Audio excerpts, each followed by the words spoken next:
Ibu semuanya, mohon waktunya sebentar kita mau berdiskusi untuk memenuhi pembuatan aksi nyata saya di platform Merdeka Mengajar.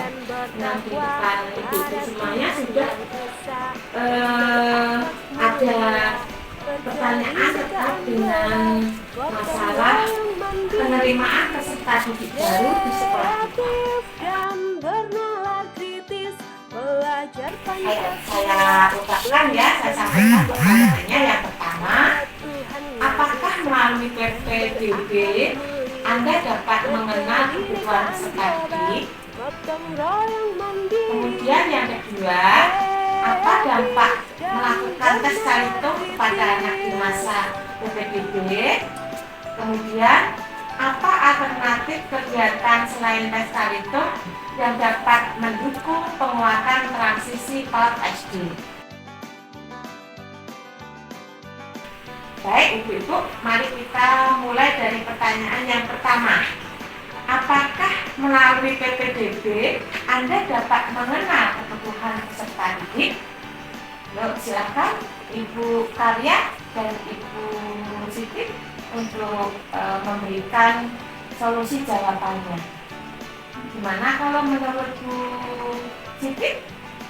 Kalau PPDB ini kan Bu memberi informasi mengenai jenis sekolah, jadi kebutuhan siswa atau pembulan syarat yang bisa diperoleh oleh calon siswa, terutama kebutuhan peserta didik. Kalau Bu Karya?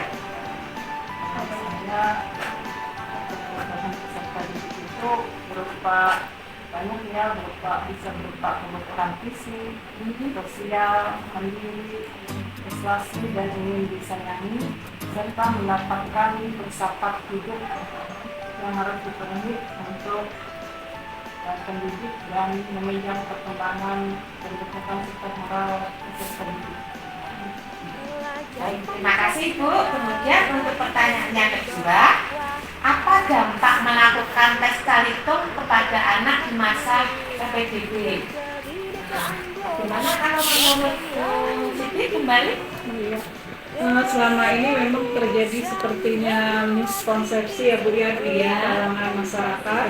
Jadi seolah-olah anak itu harus bisa Calistung kalau mau masuk SD. Jadi miskonsepsi ini sangat mengakibatkan menyebabkan anak-anak tidak mendapat akses pendidikan karena latar belakangnya yang tidak lolos Calistung. Saya ingin menambahkan lagi bahwa satu dampaknya itu bisa menghambat pertumbuhan otak kanan sebagai sumber kreativitas dan membuat lebih cerdas. Dan yang selanjutnya juga, kalau dipaksakan untuk bisa Calistung itu bisa jadi menganggap belajar itu adalah hal yang membosankan. Juga Calistung itu bukan salah satu yang utama dalam standar kecerdasan dalam sebab membuat Calistung hanya salah satu aspek pada perkembangan seorang anak. Ya, baik. Jadi intinya tes Calitung ini tidak perlu digunakan ya Bu ya, setelah kita dari Tidak harus gitu. Dan itu di sekolah kita juga tidak menggunakan tes Calitung bagi anak-anak Bapak Ibu di luar sana untuk masuk di sekolah kita. Semakin banyak murid, nah itulah yang kita cari. Dari berbagai kalangan apapun tidak mesti harus pintar membaca, berhitung dan menulis ya. Gitu.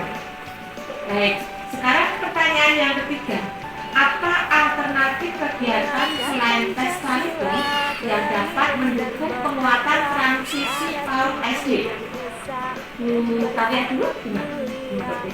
Salah satu alternatifnya itu mengenai kegiatan permainan berkelompok untuk melihat kemampuan motorik dan interaksi murid. Yang kedua itu kegiatan lomba permainan yang bersifat meriah supaya murid-murid senang. Kalau di situ Kalau menurut saya diadakan ini kegiatan anak-anak diajak keliling untuk mengenali sekolahnya, kemudian kenalan dan kata kelasnya, dan untuk menumbuh jiwa keberaniannya. Kemudian diadakan juga bisa lomba antar kelas. Ya. Terus, terima kasih atas masukannya. Berarti intinya kita meninggalkan atau bahkan sekali tidak memakai pesta hitung untuk PPDB.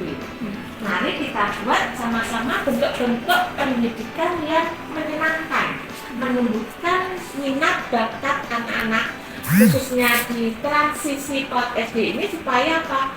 Supaya bisa mengenal karakter dirinya, juga mengenal lingkungannya dengan berbagai bentuk-bentuk model pembelajaran yang menyenangkan dan menumbuhkan kemandirian buat anak-anak kita. Itu ya Bu ya? Iya, Oke, betul. Terima kasih Bu atas bantuannya dalam diskusi kita hari ini. Semoga apa yang kita diskusikan sungguh bermanfaat untuk perkembangan pendidikan khususnya di sekolah kita di SDN Malake. Tetap semangat Ibu. Selamat siang. Siang.